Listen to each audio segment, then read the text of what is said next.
In front of me is DOOGEE Note 56 Pro, and today I would like to show you how you can clean storage. First of all, you need to find Files app and click on it. Then, after that, tap on Allow and continue in all available pop-ups. Once you're ready, use those three lines at the top left corner and hit Clean.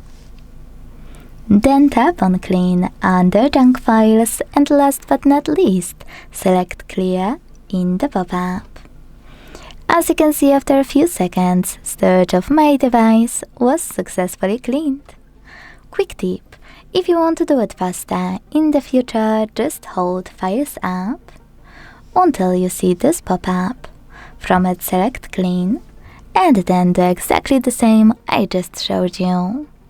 Thanks so much for watching. If you enjoyed this video, leave a like, comment, and subscribe. Bye!